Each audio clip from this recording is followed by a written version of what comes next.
I want to welcome you to the Retro Rogues Live. Please pay attention to our warning graphic. It states that the Retro Rogues Live show is intended for an adult audience and not intended for children under the age of 13. Parental discretion is advised. Again, I want to welcome you to the show. My name is Dave Beatty. I am one of your hosts. On tonight's show, we're going to be talking about the first two episodes of Falcon and the Winter Soldier on Disney+. Another thrilling installment of the Collector's Corner. See some of the books that we're recommending on our promo graphic. We're also going to continue to talk about pop culture news, the streaming wars, and much more.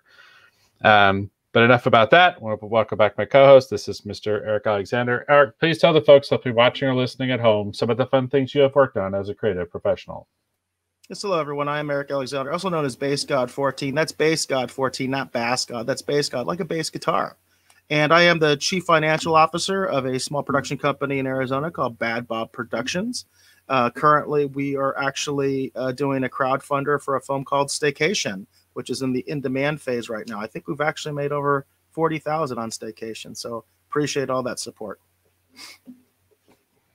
Very cool. I didn't talk about it, but I am also, for the last 30 years, I've been a professional illustrator and graphic designer, and I've worked for a lot of the major comic book companies such as DC and Marvel, and a lot of fun things such as Batman Incorporated, Justice League of America, and even X-Men, sort of the Braddocks. All right, so let's just go ahead and get into it. First thing up for this evening, we're going to start with our main topic. We're going to talk about the first two episodes of Falcon and the Winter Soldier on Disney+. The way that we do this is we actually start off with sort of a spoiler-free discussion, talking about our initial reactions, but we want to hear from you. Those of you hopefully watching or listening, we want to know what you think. So please comment on whatever platform you're on. Tell us what you thought about Falcon and the Winter Soldier.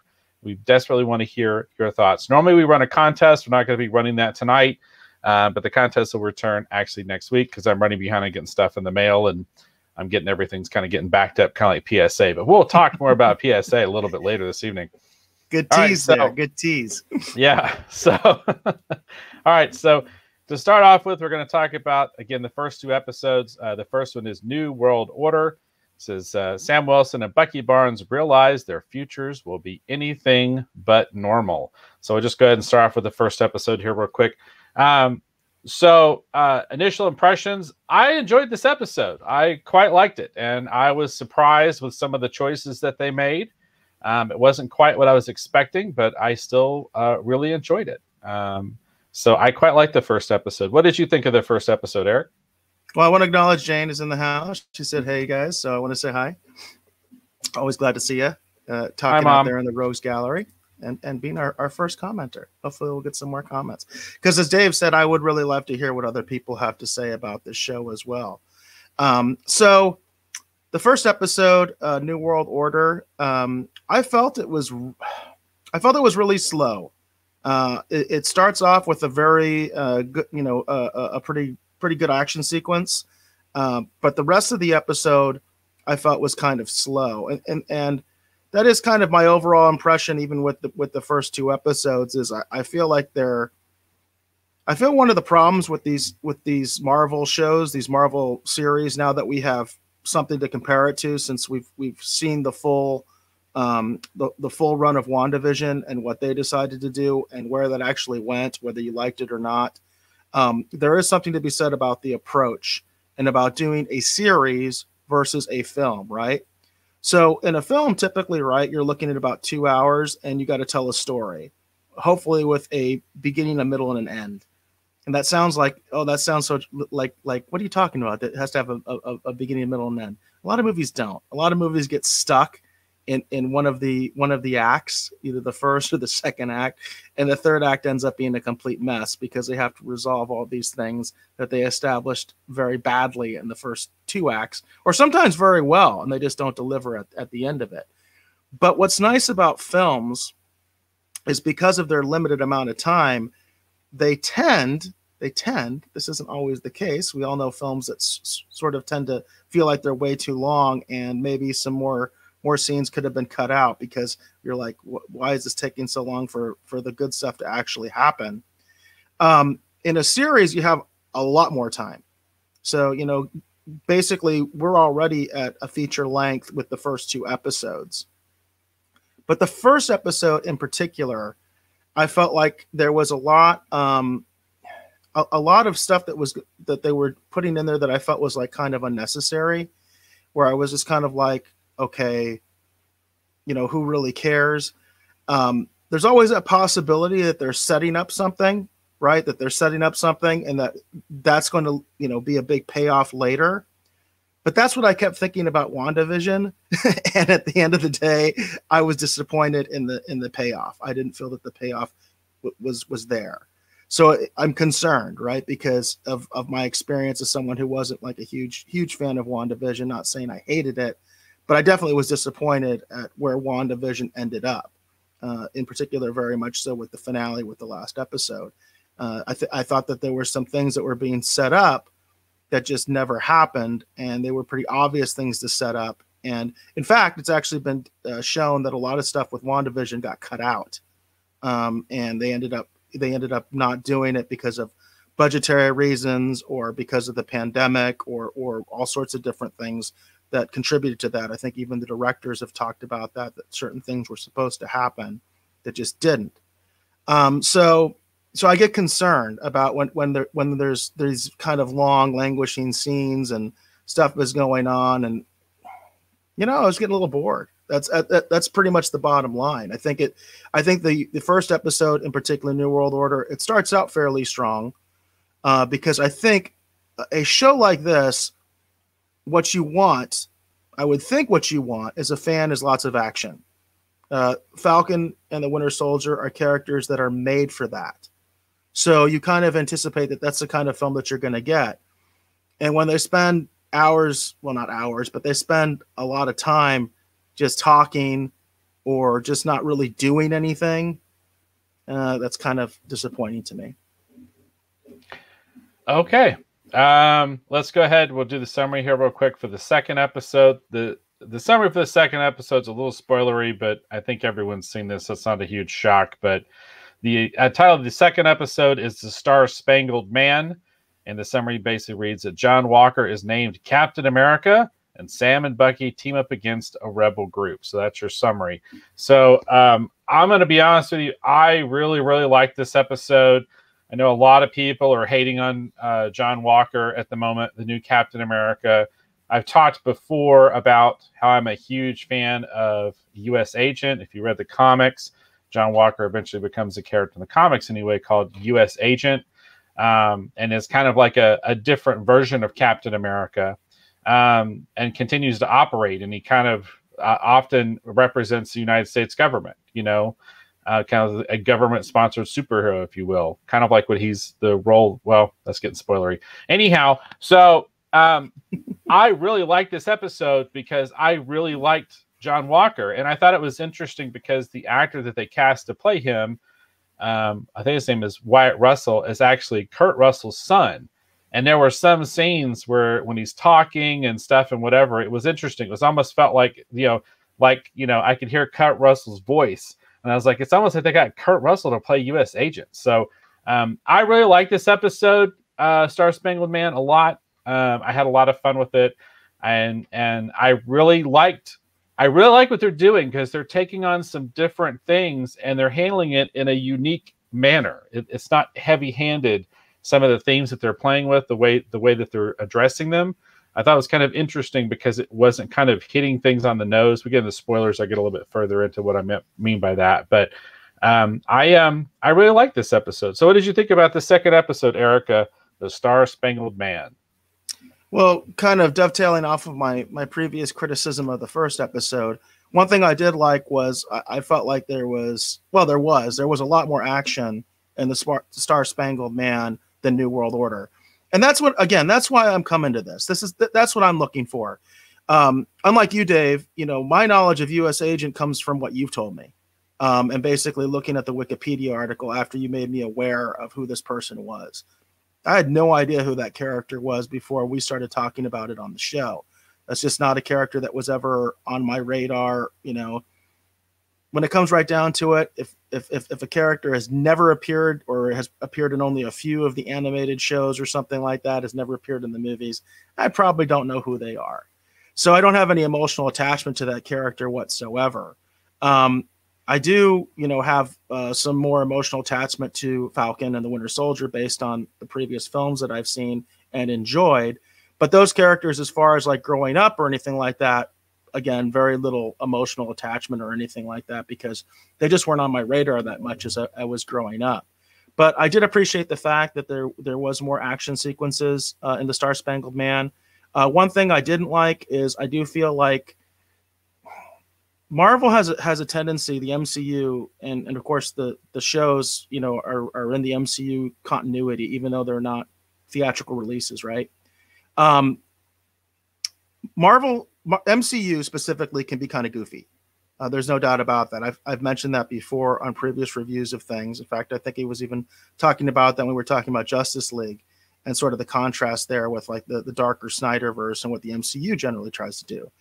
And they have those moments in Falcon and the Winter Soldier where they have this sort of goofy, offbeat kind of humor and dialogue even where it gets a little bit cheesy. And the MCU is kind of known for that.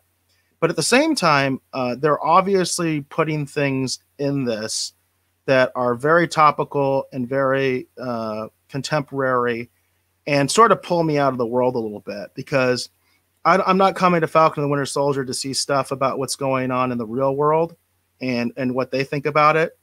To be honest with you, I don't really care what they think about it as far as the people at Disney and Marvel Studios. I'm here to see some good action and have a good time, and have a good, compelling story. There is a little bit of a thread in this that I am a bit intrigued about as far as what's going on there. But I'm also concerned about ultimately how Disney and how Marvel Studios in the current political climate are going to actually approach this whole storyline. So I have some concerns. It kind of puts me a little bit on the defensive. And that's not what I want with a show like this. I want some escapism. I want more about the action. I thought when we get in the spoilers, I thought the one of the action sequences was actually a lot of fun. And I think that's one thing that you and I are both going to agree on, that what particular action sequence was kind of fun, the way they did it.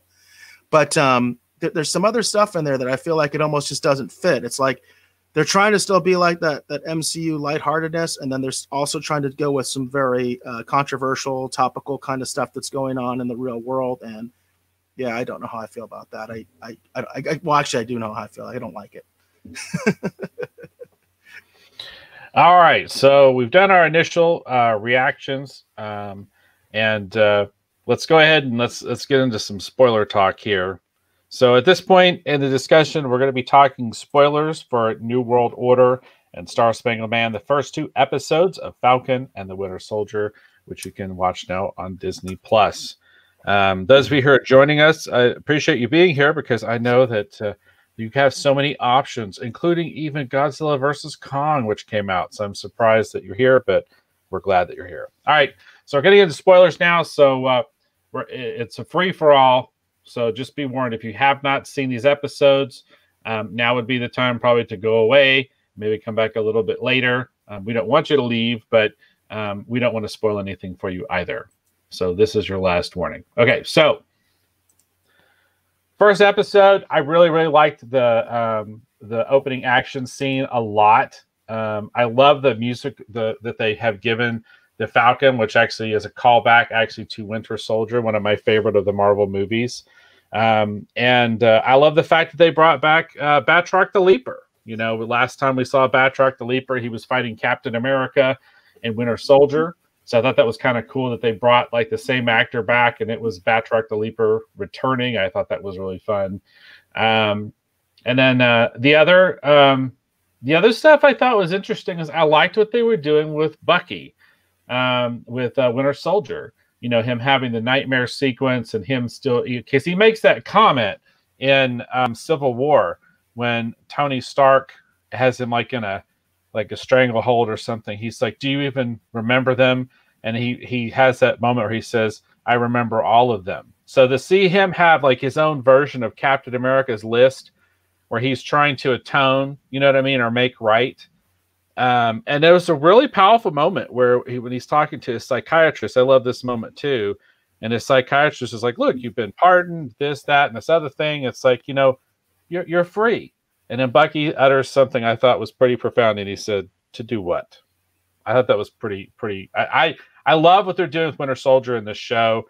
I feel like Sebastian Stan's doing a great job. He's the one who, besides the actor who's playing John Walker, who I'm enjoying the most at the moment. I'm really, really enjoying what Sebastian Stan is doing as Winter Soldier. So that was my favorite kind of moments. Those are my big takeaways from the first episode. Was there anything in particular you want to highlight that you really enjoyed or you want to talk about from the first episode, Eric? Well, again, I did appreciate the action sequence at the beginning. I felt that that's what people are there for. Even though it was a little bit, Saturday morning cartoonish, MCU is okay with Saturday morning cartoonish. That's not necessarily a knock or a bad thing when it comes to the MCU. So I did appreciate it. I did like it. And again, that's kind of what I guess I was expecting, and I was expecting more of. I was just disappointed that they didn't have more of that in the first episode. All right. Okay. And Jane in the Rogues Gallery says that she watched Godzilla versus Kong today. Very cool. No spoilers, Mom. I have not seen it yet. I have not seen it either. And we haven't discussed whether we're going to review that or not. So we definitely need to discuss that behind the scenes. I'm sure we'll talk about it tonight when we get done. All right. So let's go ahead and move to the second episode. I really, again, like I said, it's weird because I know a lot of people are really hating on guys playing John Walker. I can see that. I can see why, Dave. I can see why people are kind of having problems with him. Well, let me explain what I like about it. I like the fact that he's a contemporary soldier. You know what I mean? Like he's just a guy trying to do a job. You know what I mean? He's a decorated war hero. They've asked him to take on this mantle, and he feels the weight and the responsibility of it. Like that's the stuff I thought was kind of neat. And I like the fact that too, also between the first episode and the second episode, clearly Sam decided not to become the new Captain America, to not take the mantle of the shield. Like he clearly said, no, thank you. Right. And then basically turned it over. And then the U.S. government decided, well, we need a Captain America. We need that. So they went out and they found someone that they thought would be good. And this gentleman just happens to be John Walker, right? And I just thought it was really kind of interesting the way that they're approaching this material. They could have done it in a very ham-fisted kind of way. You know what I mean? And it went, well, we don't want you to be Captain America. We want this other guy over here to be Captain America. I liked kind of the way that at least they're approaching it. I thought it was kind of an intelligent way to kind of approach it, and not the obvious way to go about it. And like I said, I really like John Walker. I thought it was interesting too. He's not super powered. He's kind of like Batman. He's a guy who's trained at the physical ability. You know what I mean? He's a skilled veteran, so he kind of knows how to handle himself, obviously. And I just thought that was an interesting approach. And I liked them showing him training with the shield. That's the thing. I know a lot of people hate John Walker, but I'm liking John Walker in this a lot. And I know eventually he may turn out to be a little bit of a villain at some point, but at the moment I'm really because he is trying to get Bucky and Falcon on his side. Like he's like, let's team up, and they keep saying no, and that's what I thought was interesting too. Like he busts Bucky out of jail because the psychiatrist is like, Bucky's like, well, thanks for getting me out of jail, doc. It's like, I didn't do this. It's like, who did this? And he's like, that was me. You know what I mean? I just like kind of the way, because he doesn't seem like a bad guy. That's the big thing. He does have that ominous moment where he's like, don't get in my way. But again, he's a soldier. He's got a job to do. You know what I mean? And he doesn't need them getting in his way, So I'm really, really liking John Walker so far, and I like what they've done with it. I know a lot of people are hating on it, but I really liked it. And then secondly, I really liked the whole fight scene on top of the two semi-trucks. And I love the little musical sting. I like that John Walker got a little bit of the Captain America music and come flying in to save the day. And a lot of that back and forth where Bucky caught the shield at one point was just kind of looking kind of disgusted. And there was just a lot of fun. I really enjoyed that fight on the back of the semi trucks. So those are my big takeaways. Like I said, I'm really liking John Walker. I'm having a lot of fun with that. I'm really enjoying everything that they're doing with their Winter Soldier. I even like that bit too, where they're riding in the back of the Jeep and they're talking, and they're trying to figure out who, the new Captain America's partner is, and he's talking about who he is, and I can't remember if it's Sam or Bucky. Someone says, "I'm going to need a little bit more than Leroy Hoskins," and he's like, "Well, my code name's Battlestar," and Bucky's like, "Stop the Jeep! I want out!" So that was hilarious. So I'm having. Incidentally, is that character based on anybody from the comics? Yes, Battlestar comes from the comics. See, that's the thing. I am shocked at how much stuff like they're cramming so much comic book stuff into this Falcon and Winter Soldier thing. Like, I never in a million years thought that Battlestar, like, we've gone far enough into the Marvel universe that we've got Battlestar live action on a TV show. Like, what? Like, are you kidding me? So as a long term, because I read Captain America during this phase, I showed off my first appearance of U.S. Agent on a previous show. I was recommending people pick that book up, by the way, back when we were talking about WandaVision, everybody. And it is going up like a rocket. And what's interesting is I just really, really am surprised and shocked and having a lot of fun with the fact that we are going so far into the Marvel universe that we've got friggin' Battlestar live action on television. I thought that was crazy. So I'm having a lot of fun with all this because, I remember when they first were teasing, they said, "Oh, we're going to do the Avengers." I'm like, "Yeah, you're going to do the Avengers. Sure you will." And then eventually they go, "Oh, we're going to do Guardians of the Galaxy." I'm like, "Are you kidding me?" All right, well, good luck with that. And they made that work. And I'm just like, wow, this is crazy. And now we've gone so far. Here's Battlestar, everybody. Live action on a TV show. I'm shocked. I'm having a lot of fun with it. I'm personally loving it. I know some people are not, but I am really enjoying it, and I'm having a lot of fun with it. Yeah, I think we're both on the same page as far as that one sequence. That I thought that was the high point for me of that episode. What was that action sequence where basically, U.S. Agent just kind of shows up, and kind of to quote unquote like save the day, but he really doesn't, Right. I thought that was a neat action sequence. I did enjoy that quite a bit. I didn't necessarily see that coming, like that was also part of it. It was like, oh, all of a sudden he's showing up, because they did mention that he was still kind of going through, I guess, the initial, Captain America phase, which of course, with the quote unquote real Captain America in the MCU, right. Initially he was out there selling war bonds.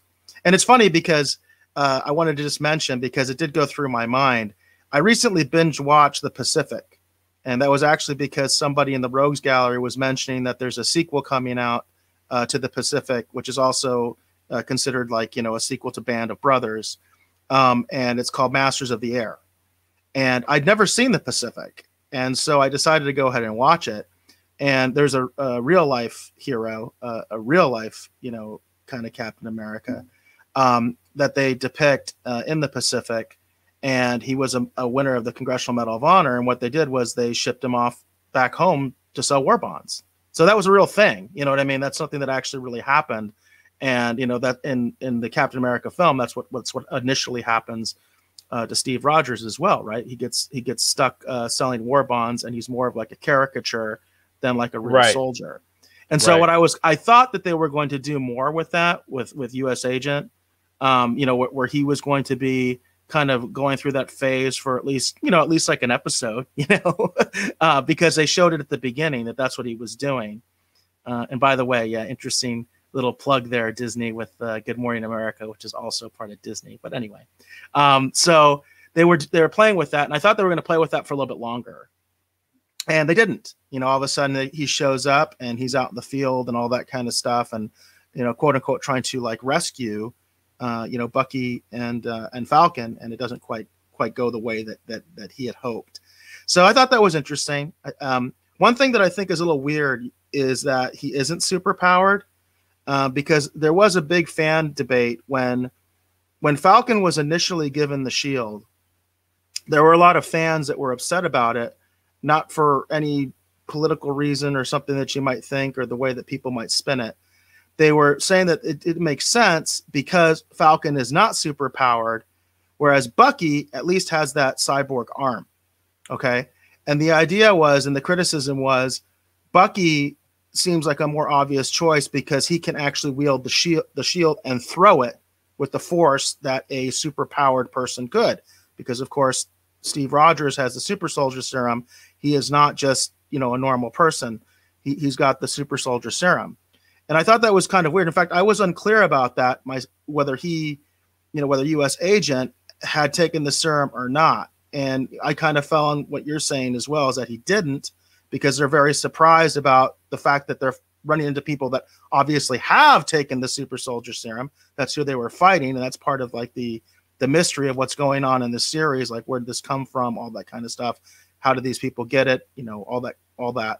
And I thought it was kind of weird because that was sort of like a big fan criticism out there, was that you shouldn't be able to wield Captain America's shield that way unless you're augmented somehow. And again, that's kind of like a big kind of like a fan debate, kind of a nerd debate or whatever, if you will. But I kind of get it.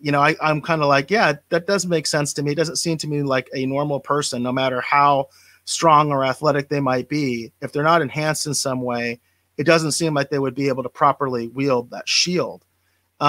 And I did think it was interesting that Falcon gave it up. And of course, that was in the previous episode. I did think that was a little weird. That was unexpected to me, that he would give up the shield that Steve Rogers so specifically bestowed to him. But again, there was this big debate about whether he would even be able to yield it properly. But now they're kind of saying, well, I guess he could because this guy can. So apparently that's not a rule, or that's not a thing. So that part of it's a little confusing to me. I don't quite get that. It doesn't quite make sense to me in my mind of how things should be working in the Marvel universe. Well, I didn't think it was that weird because the shield is essentially just a shield, and it is designed and used in the manner in which it's used. So I'll be honest with you. Hey, let's just take a step back just for 1 sec, just a step back. Okay. Shields have been used in warfare for thousands of years. Okay. And nobody has ever used shields like that. They don't throw them and spin them because physically it's just not possible. First of all, they're not designed to do that. Right. But the thing is like, even if you talk about like a round shield, like say the Spartans, right? The Spartans had those round shields. They didn't do shit like that. Although the shield was very, very important in Spartan warfare. In fact, I've seen some really interesting things where they actually have tested Spartan shields and realized that it was actually a very important impact weapon that they used to use. They used to hit people with it quite a bit. So they did use it for offensive purposes. It wasn't just defensive.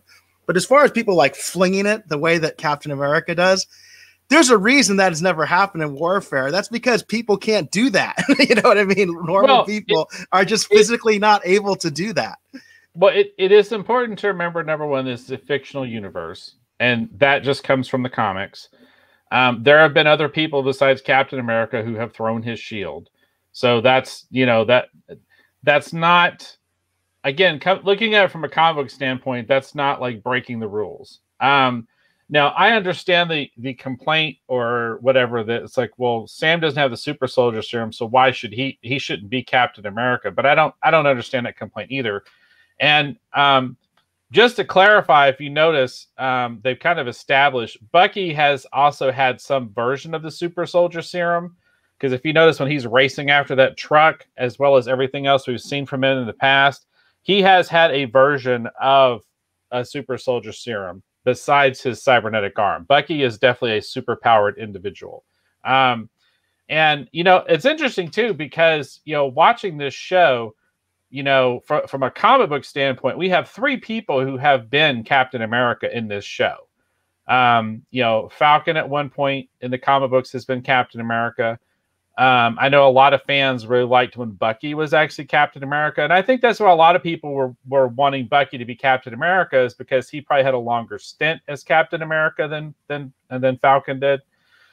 And then, of course, US Agent in the comic books, just like what they're doing in the show, was originally intended to be a replacement for Captain America. But again, in the comics, he was powered. But I think what they're going to do with this, and this is speculation talk, but I do believe that what they're going to do with John Walker is going to decide to take a version of the super soldier serum, realizing that he probably needs that edge in order to really live up to the reputation of Captain America. I could see him doing that out of, kind of like feeling like he needs to, right? And then that's going to cause a change in him, kind of, at least that's what I think might be what there. Again, I hate to apply a DC storyline to a Marvel thing, but there's a Batman storyline called Prey. And a lot of people don't realize that one of the first people to use the Venom drug that actually powers Bane and makes him superhumanly strong and everything, one of the first people to use the Venom drug was actually Batman. And he started taking the Venom drug or the Venom derivative because he felt like he needed that edge. And it literally drove him mad.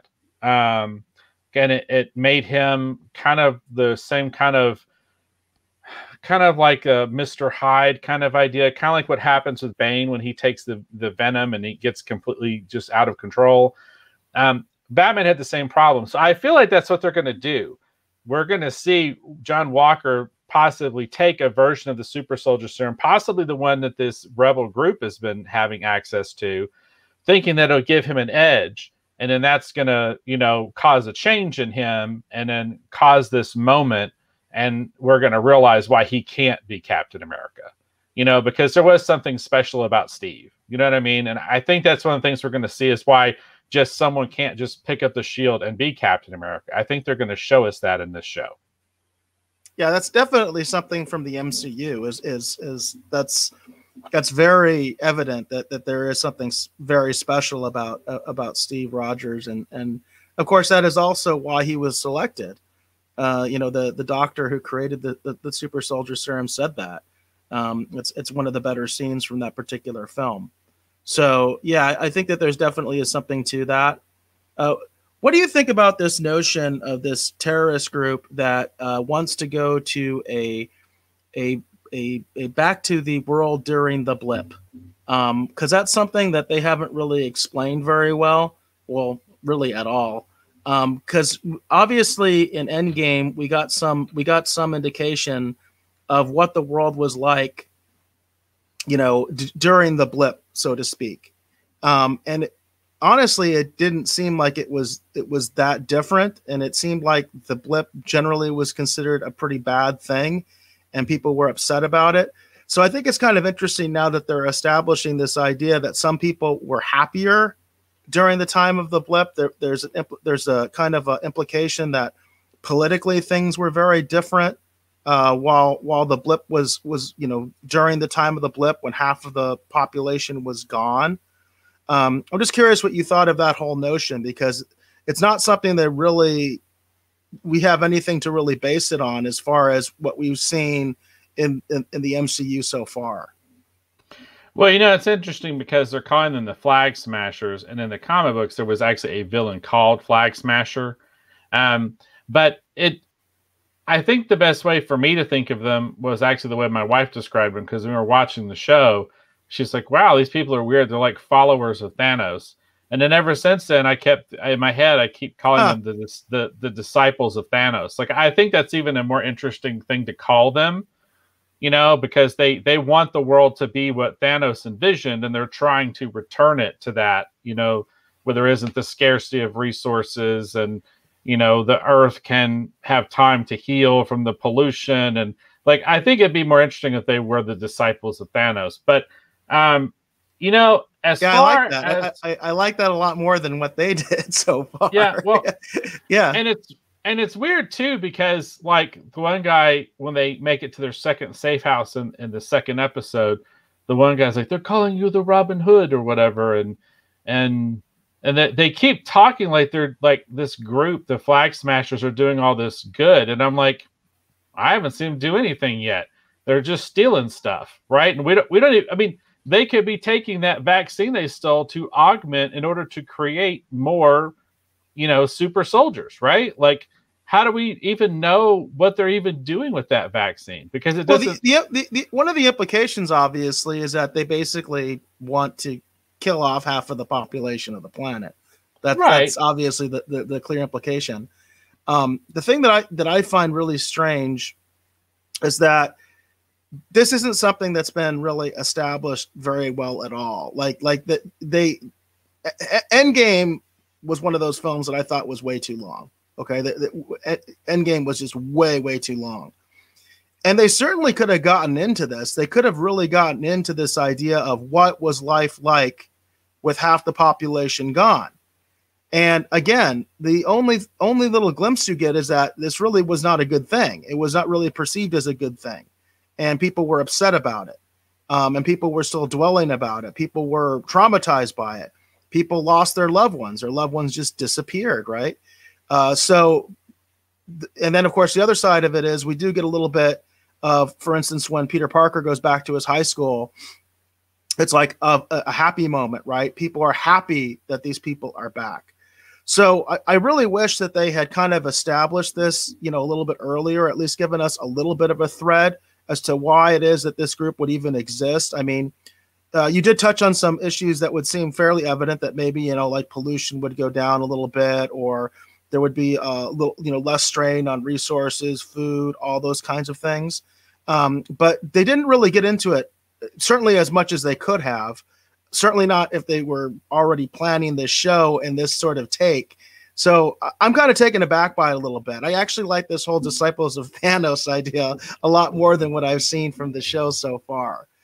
And then Jane made a point. She said, the scientist did say the serum did bring out what the person's character was, either good or bad. And this is, of course, talking about the original Captain America, First Avenger, when the creator of the super soldier serum is talking to Steve Rogers about why he's selecting him to be the first person to get this. And yeah, and that also I think is evident with what happened to Red Skull, right? Because obviously he was augmented, right, and it enhanced certain tendencies within him as well. So yeah, I think I agree with you about that, Jane, that it probably will do something like that, and it will be interesting if Dave's right and US Agent eventually does take the super soldier serum. It'll be interesting to see what that does to him, if there is something else there that will be enhanced, so to speak, that's not so good. So far we really haven't seen that. So far it seems like he's a good dude. You know what I mean? He's just trying to take on this mantle that he's been given. They haven't established that there's anything really nefarious about the guy. He's supposed to be just like a badass, basically special forces guy. And at the moment, that's one of the things I love about the character is the fact that he is just, you know what I mean, a great example of the U.S. military, and he's been picked, and he's got this friend who's his sidekick who's helping him and helping keep an eye out on him. You know what I mean? Like I just like that. I just think that's really kind of cool that they went that route. I'm a little nervous about what's going to happen if he does take the super soldier serum, to be honest. But at the moment, like I said, I'm honestly just liking John Walker. I'm having a lot of fun with it. U.S. Agent's one of those characters that, again, I kind of grew up with, and he's not quite that character, but I'm having a lot of fun with it so far. So we'll see. We'll see where they go with this, but that's my big takeaway so far. Because literally those are two characters I'm enjoying watching the most. I'm enjoying seeing Bucky on his journey, and what he's, his kind of perspective on the world, and what he's trying to accomplish for himself to try and atone for things, right? And then I'm really just enjoying just watching John Walker, try to live up to that. You know what I mean? The kind of the legend of Captain America. It's interesting.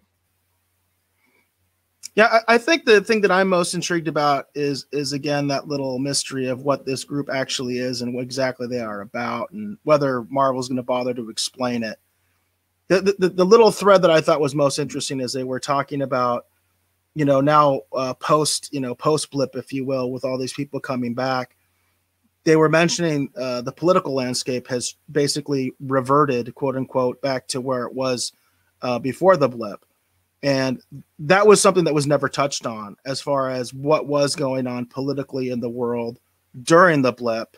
If there was some sort of substantial change in the way that governments were operating or who was in charge of governments. they never got into that. So it'll be interesting for me to see if they do develop that idea anymore and tell us exactly what was going on during that time that's quote unquote like so different than how it is now. Of course, another possibility is that this group is just kind of, you know, manipulated or something like that by some behind the scenes force or something like that. So we'll just have to see. But that's probably the thing that I'm the most interested in the series so far, is just understanding what that group is, what they're about, and really what was so different, you know, besides the obvious when the blip was still a thing, when half the population was gone. Yeah, and I'm curious too, because again, there's another group that's referenced, which is the Power Brokers. The Power Brokers are the people that show up at the end of episode 2 in the black SUVs, and they fill that guy full of bullet holes, and they're trying to apprehend the Flag Smashers. And then the one lady, Carlo, whatever, she gets that message, and it says, you know, I'm going to get back what you took from me, or something. Like, there's this kind of ominous text message. That's actually the Power Brokers that show up. And in the comics, the Power Broker is, again, it's a single character. And the Power Broker is actually responsible for actually giving the U.S. agent his powers. So I have the feeling that they stole maybe that version of the super soldier serum that they're using actually from the Power Brokers. I don't know. It's going to be interesting to see how this unfolds. Like I said, there's elements that come directly from the comics, you know, at times. And it's just like, wow, that's really kind of cool. And then there's also these kind of different takes or interpretations on concepts that are coming from the comics. So you still kind of, I can still kind of go, okay, I kind of see what you're doing there, but it's different. So I'm not exactly sure where they're headed. And that's kind of the big thing too. It's like, I feel like that this show's going to end. I feel like the obvious place this show's going to end is possibly with Falcon obviously having the shield, right? Like, that's probably the journey that we're on, is eventually Sam will take up the mantle, right? But beyond that, I'm honestly not really sure where this show's going to go. Like, I'm concerned that John Walker is probably going to die before the end of this show. And I'm getting a little concerned about Bucky too. I'm wondering what Bucky's journey is going to be, and where he's going to be at the end of this show too. Yeah, I don't think it's clear. It would be interesting if they flipped the script though, and Bucky ended up actually becoming Captain America. That would be really interesting to me. That would surprise a lot of people and also make a lot of the diehard comic book fans happy. But we'll have to see. We'll have to see where they go. So it'll be interesting.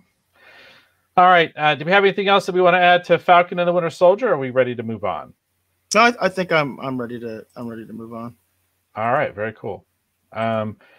Let me go ahead and see if I can get the graphic up. I should have already had the graphic ready to go, but as usual, we were talking before the show started. And this one? Wait a minute. Hold on. Have you already got the graphic up? Is this the one you're talking about? Hold on. I'm trying to get back to the screen. Yes, that's the graphic. Thank you. All right. Okay, cool. You've got the graphic up. All right. So set this up real quick. So here in the Collector's Corner, we like to talk about interesting things happening in the world of collectibles. We're talking about things as comic books, trading cards, action figures, any of those fun things that we all love to collect. Sometimes from a speculation standpoint, sometimes just from a collecting standpoint. But at the very least, we always hope it's something that you will find worthy of discussion. Here is like what we like to talk about in the Collector's Corner. I totally butchered that segment setup, but that's enough. Let's just go ahead and get into it. All right, so you see the graphics on the screen here tonight. These are my selections for tonight's Collector's Corner. I'm going to run through these kind of quick and talk about why I selected them in particular. And then anyone, obviously, if you want to comment in the Rogues Gallery, feel free to comment on these selections. And also maybe offer up your own suggestions if you have anything that you've heard about or you think is worth talking about. Okay, so my big speculation play, in all honesty, has changed from when I originally made these selections. So the speculation play, for those people that are curious about it, it's probably at this point going to be Thundercats #1 from 1985, which is the book that's there in the center. You're going to want to do your research on this book, though, because there were second printings and different variations. So you want to look at, in particular, if you look in the little corner box there where the number issue is #1, the other side it has the price. You want to pay attention to that little box right there. That's what's going to tell you. As well as down at the bottom, you see it says star in the little white box, and it's got some information there. Sometimes that's a UPC code. So you're going to want to research this before you pick them up, because you might actually pick up a second print, which a second print is actually more valuable than the first print. But anyhow, you just want to be knowledgeable about which version of this book that you pick up, because there actually are different variations and they have wildly different values. Okay. But the reason I picked Thundercats #1 from 1985, and we're going to highlight this as a speculation play for this evening, is because of the fact we're going to talk about it when we get into pop culture, but there was actually a movie announcement for actually Thundercats. So that's why I'm picking that. We're going to get we're going to get more into that a little bit later in the show, but let's go ahead and cover the other two. The other two books I highlighted for this evening, the first one is Rom, the Space Knight #1 from 1979. #1, this is just a great book. It's a great character. But secondly, this book is interesting because this book wouldn't have been able to be on this list, because this book was actually going for anywhere from $40 to $50 and higher. And there's actually been a pullback on this book. A couple years ago, there was some announcements that Hasbro intended to develop a ROM Space Knight movie. And there's been some rumblings that that's still going to happen, which has caused the book to kind of spike a little bit here and there. But there has been some pullback on this book. So if you want to pick up a copy of Rom the Space Knight, I'm thinking now might be the time to get it, because you can get one for $20 or less. And there seems to be a pretty good supply of them on places like eBay. Not Mercari so much, but on eBay, there's quite a few copies you can pick up pretty cheap. So if you think there might be some interest in Rom the Space Knight moving forward, now would probably be your time to take a look at picking up Rom the Space Knight #1, because there's been a pullback. It's cooled down a little bit, so maybe it's now the time to pick it up if you want to pick it up. I think it's worth owning just because it's a great book. I love the character. All right. Our third one for this evening is Spawn #9 from 1993. This is the first appearance of Angela. Now, the thing that's interesting about Spawn is Todd McFarlane has just recently announced what he's calling the Spawn universe. And he has a whole bunch of different things he has planned to do with the Spawn character in terms of expanding the universe and adding more titles to the Spawn, comic book series, and basically fleshing out and building up that universe even more than what they've been building over the last 300 plus issues since Todd has created Spawn. Now, what's really kind of cool about this book is, in addition to it being an interesting Spawn kind of book to own, because it is a great Spawn book just to begin with, the second thing that's interesting about this is that Angela is in this. Angela is considered to be, I think, a Neil Gaiman character. And it's kind of unusual because Angela actually kind of exists right now in the Marvel universe. So this is an unusual kind of book. At one point, there was rumors that Angela might actually show up in an upcoming Guardians of the Galaxy movie. And in a recent Guardians of the Galaxy series that was published by Marvel Comics, Angela was actually one of the Guardians of the Galaxy. So this is an interesting book to purchase and hold, because you've got an interesting Spawn angle, right? But on the flip, you've also got kind of an interesting kind of like Marvel Universe, maybe Guardians of the Galaxy angle as well.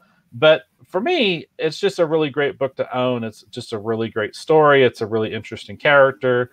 But anyhow, that's the third pick for this evening, Spawn #9 from 1993.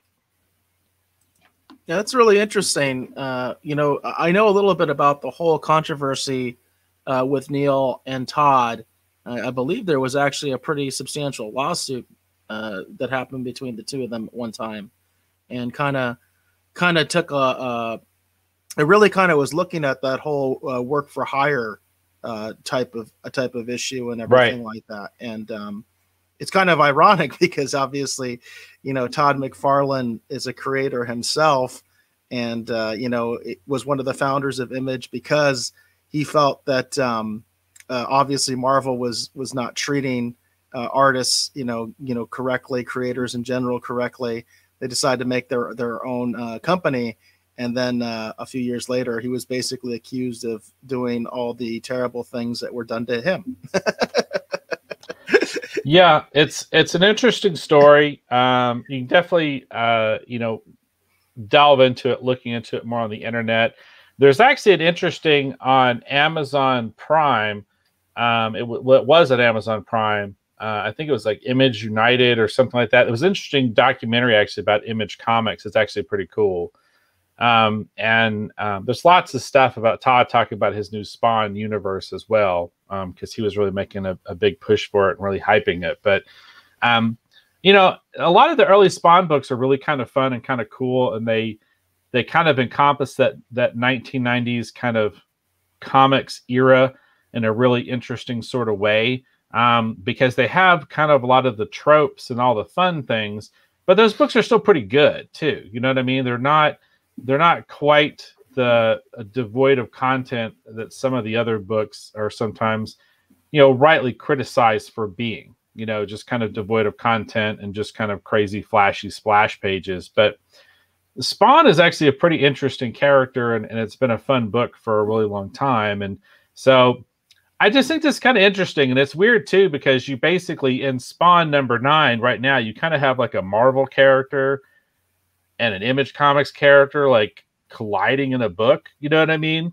Right. And it's just kind of a weird kind of a thing how all this is kind of turned out. But anyhow, I think it's for people who are collectors, people who like comics, people who are looking for different kind of books to kind of pick up. The thing that's interesting about all these books is if you keep an eye out for them, you know, you can get decent copies of all of these books for basically $20 or less. Wow. The Thundercats one after tonight, I don't know if that's necessarily going to be the case anymore, because that news announcement about the Thundercats movie seems to be kind of catching on with people. So this book might be going up right now as I'm speaking. But at the time that I selected it and the time that we actually went live on this show, you can still pick up a decent copy for about $20. So it's kind of a fun way to kind of get into the comics, you know, collecting and speculation kind of era. Again, you know, these are just my recommendations. You know, I'm not guaranteeing that these books are going to go up in value or anything like that. These are just kind of fun things to talk about. But like I said, these are the selections for tonight's Collector's Corner. Very, very cool. Well, I actually have a thing for Collector's Corner too, and it does involve people that might want to try to find like an entry point into something, as opposed to something, again, that is already well established and maybe you would rather like just try to sell. This is something that people I think might be interested in trying to acquire. So I've talked about this before. I mentioned actually a lost opportunity that I had recently, which was that I was at Target and I saw that they have these Marvel Kenner action figures, right? And for people that don't realize it, Kenner doesn't technically exist anymore. It was acquired by Hasbro. And so I'm just showing you some prices here. Like this is the Hulk. This is the Hasbro Marvel Legends line, specifically the Kenner Hasbro Marvel Legends line, because Marvel Legends is a huge toy line, obviously, but this is specifically their sort of retro Marvel line. And you can see here, like this is a Hulk is going for like $17.99 on eBay. We've got like Magneto going also for $17.99. Captain America going for $16. Spidey going for $19.99, and that's about the top end that I've been seeing these things going for, is around $20. So recently I had been at Target. These are Target exclusives. So apparently they're not available at any other retailer. There is a Hasbro Plus version of these figures, at least some of them. Some of them do come in these 2-packs. In fact, next to that Spider-Man picture, you can see one of the 2-packs that has Cyclops and Iron Man. As I understand it, Cyclops is not available yet, loose on card at Target. He's not. But what Target has done is, even though some of these figures are out in both versions, in other words, there's the Hasbro Plus version that comes in a 2-pack, then Target is actually making their own version that comes on a different card back. So like the Spider-Man that you get in one of these 2-packs from like Hasbro Plus. I'm sorry, right? Hasbro Pulse, right? It's I think Hasbro Pulse is actually what. Yeah, it's Pulse. Yeah, Hasbro Pulse. Hydro Post. Hasbro Post. I can't speak tonight. Hasbro Post. Pulse. Jeez. Hasbro Pulse. They do the 2-packs, and some of the same figures are now available both in retail at Target and through Hasbro, but the card backs are different. So anyway, a while back, I had been in Target. I found out about these completely randomly because I usually check out the toy section at Target when I go shopping for groceries. And I happened to see a Daredevil figure, and I didn't buy it. And I felt really bad afterwards because I was like, hey, it looks like those figures are going for almost double if you flip them on the secondary market, if you go to eBay or something like that. And I was like, dang, I wish I had bought that. So the next time I was in Target, I went ahead and looked again to see what they might have available. And I had a sort of pleasant surprise that there were quite a few figures available. Unfortunately, the one they didn't have was the Daredevil. They didn't have Daredevil, but they did have some other figures. And I'm going to go ahead and show them here on the air, the ones that I acquired recently just this week at Target. So the key thing here is to remember these things are available in the wild. That's what I think is nice, is that I've always thought the thrill of the hunt is a lot of fun when you're collecting anything, but in particular action figures and toys. And some of this stuff I'm going to go ahead and probably just keep, but some of it I'm looking at probably flipping within the next couple of months. Especially what I'm going to do is I'm going to wait until this stuff is no longer available in stores. So I was lucky enough, I did get the Hulk. So this is a really kind of unique figure in the line because it's got like a very different kind of sculpt, and you can see that it's actually done very well. Where he's much bulkier than the other figures. In fact, let me take out another figure to compare him to. Oh, here's Spidey. So we got Spidey here. This is probably one that I would keep, by the way, for my personal collection, or even maybe give to one of my kids, because I do have some of my kids really do like Spidey. So you can see what the card back looks like there. Yeah, the card backs are really cool. What's that? The card backs are really cool. Yeah, this one's very classic. This is a very classic Spidey pose. It's also neat. They have like these little info things on the back, you know, that explain cool stuff about the character. And they're like little quotes because it's actually, if you look, they're in different languages. So like his says, high above the ground, swinging through the streets, Spider-Man stops criminals that seem impossible to beat. And a lot of them rhyme. Huh, so it's kind of neat. Huh. And I know that like I think Spider-Man is kind of unique in that the Hasbro version, the Hasbro Pulse version, actually has a different quote on the back. It's not the same one. Huh. But to compare the sculpts, you can see, because Spider-Man kind of looks like his body type is very similar to all the other figures in the line. You can see they really did a great job with the Hulk in terms of giving him height, right? And also bulk. Yeah, that's cool. In fact, the one that I'm really hoping for that's not out is I really want a Thing. I'm hoping they're going to come out with a Thing in this line. But, you know, probably very similar to the sculpt that we see for the Hulk. I think that'd be really cool. Here's the Human Torch figure. That's cool. And by the way, he's very similar, I think, also to Iceman. Iceman has kind of got a very similar kind of look because, you know, he's kind of transparent looking and everything like that. But you can see that he's got sort of like these little flame accents and things like that. Yeah, that's it's a pretty cool figure there. And then let's see what else I got here. I pretty much just got, you know, one of each of what they had. So, and by the way, I did leave stuff for other people. I didn't just take everything they had in stock. I just took one of each. So there's Captain America. I do like the card back quite a bit. Very classic pose. And the figure itself looks very good. I think this is the only figure that comes with an accessory, by the way. I don't think any of the other figures actually come with an accessory, which is kind of interesting. Well, I'm just glad to see he comes with a shield, because I remember as a kid, I was horrified because the Secret Wars Captain America didn't come with his actual shield. Yeah, he came with the... Yeah. In fact, I think I still have that figure somewhere. I've got to go looking for it. I think I still have that figure, that Captain America from the Secret Wars line. Here's Magneto. That's cool. He's one of my favorites. I love the pose. Yeah. This is when I think of Magneto, this pose that you see on the card back, that's what I think of Magneto, you know? Yeah, it's very cool. You can see the actual figure there. Yeah, that's cool. Yeah, I dig those. Those are neat. So we got Magneto there. And I want to mention that these retail, in store at $9.99. Now, this is the one that I'm probably going to flip. That I'm probably going to flip as soon as I can. But it was there, so I got it. Wow. Well, there you go. Carol Danvers. She should come in a 2-pack with Rogue. That would be. I would love to see a Rogue version for this line. I think there's a lot of potential for this line. There's no doubt about it. There is tons and tons of potential for this line because there's just so many other figures they can come out with. Like I said, there is a Cyclops, but right now you can only get them in the 2-pack directly from Hasbro. So I'm really hoping that, I guess, my understanding is they're already up to phase 2 of this release. So there's actually going to be hopefully a phase 3. And a lot of people are thinking Cyclops, since he was already released with the Hasbro version, will come out, on a single carded version with a new card back. So there's plenty of speculation about that. But again, these are things that could be good quick flips for you.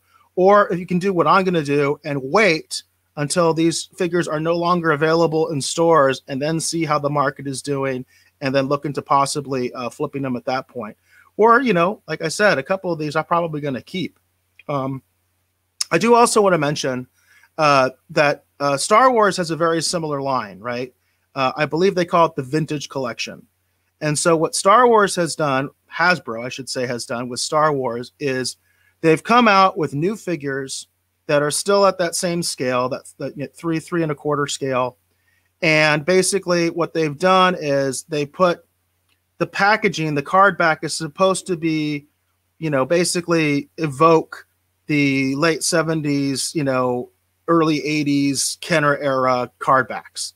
But they're new figures and they've got new sculpting and all that kind of stuff. Then they also have sort of a retro line where they actually take like actual old figures, or they reimagine new figures as old figures. They're doing that with the Mandalorian. In fact, I still have an pre-order with Entertainment Earth. I'm still haven't got word whether that's going to be fulfilled or not. And that's basically the entire Mandalorian collection. But in stores now, the sort of new versions of the Mandalorian in that vintage line I'm now seeing them in stores. And I just thought it was interesting that the Star Wars figures at this same scale and basically the same thing where they're Kenner figures, they retail at $12.99, whereas these figures retail at $9.99. So that's also something to consider. I haven't looked into if these Star Wars figures are really going up in value or not, but I just thought it's interesting that as far as getting in at a low price point on something, the Marvel Kenner figures are cheaper than the Star Wars Kenner figures. Well, that's interesting. I mean, myself as a collector, if they release like a Wolverine or something, I'd definitely be all over that. It'd be kind of cool too. Like, I tend to collect a lot of Namor stuff, so if they release the Submariner, like a really cool, like classic, because I don't think we've ever gotten just a really neat retro throwback, just classic Namor, Submariner figure. I mean, I know in the Legends line they did a pretty good one a few years ago, but we've just never had one of those. That'd be really cool. Kind of like how he looked when he showed up on, was it Spider-Man and His Amazing Friends? Yeah, he was an episode of Spider-Man and His Amazing Friends. Speaking of which, classic. They do obviously have Spider-Man, and I mentioned they have Iceman. I'm really hoping they do a Firestar. I think that'd be really cool because, Firestar never gets enough love. Yeah, that would be really cool. That would definitely be really cool. They did a Marvel Legends. They did a classic Firestar, and she actually came with Miss Lion. Oh, really? Years ago. Yeah, it's pretty cool. I remember that Toys R Us did an exclusive where they did actually have Spider-Man with Firestar and Iceman. And incidentally, I do have the comic. They did a one-shot revival of Spider-Man and His Amazing Friends in the comics, and I have that one somewhere. That's cool. Very cool. All right. So the last thing I want to talk about just for Collector's Corner, just briefly, just on the card standpoint, Eric and I were talking about this before the show, before we went live tonight. And it's interesting because basically it's interesting from the card standpoint. The Prism, I guess Prism's a company. I don't know enough about the sports card world, but I guess there's a company or a brand called Prism. They're getting ready to release their basketball cards. I think actually like tomorrow or later this week or something.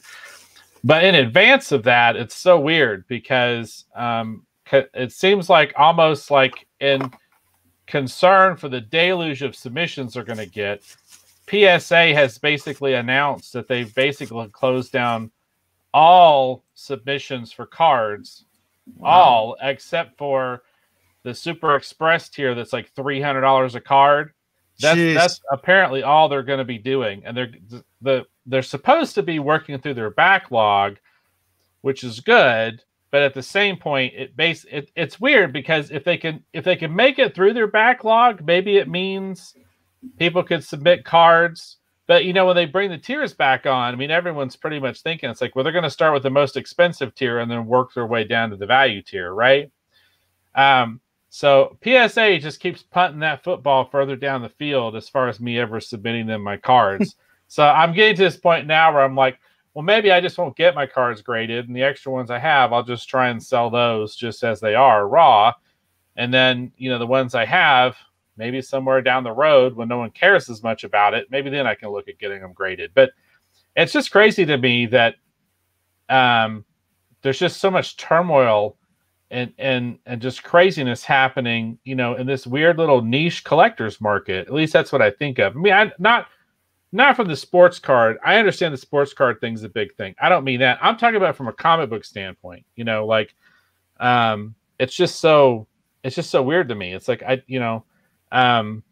just crazy that I can't just send my silly little Spider-Man card in and get it graded. It's just weird, just really weird. So anyhow, I wanted to bring that up for people who are following it. And to be honest with you, unless something happens, I don't know how much more trading card updates we're going to have on the show, because let's be honest, right now it looks like you're looking at a year, or longer to get anything graded, apparently by anybody at this point, it seems like. So I don't know what new news we're going to have other than, guess what? The wait's still out the ass, so I don't know what the point in continue to talk about it is. I mean, if I pick up something interesting, I still have a box I want to do an unboxing video for, but it just seems like as far as me getting cards graded and having all that fun stuff of unboxing stuff on the show, I don't know if that's ever going to happen at this point.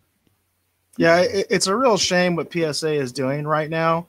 The first indication of problems was when they, upped their rates. I know that was a big deal within the collecting card community. They're like, oh, great, they're putting their rates up.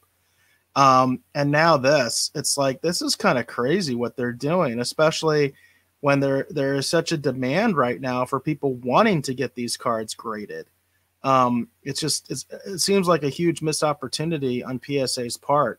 One thing I would suggest, though, is I do know that when it comes to some of the other companies, for whatever reasons that I don't understand, a lot of these other grading companies don't get the same respect, obviously, as PSA. In other words, even though they have a card that's graded at the same level as what a PSA grade is, just because it's a different company, they don't have the same value. They don't go for the same amount.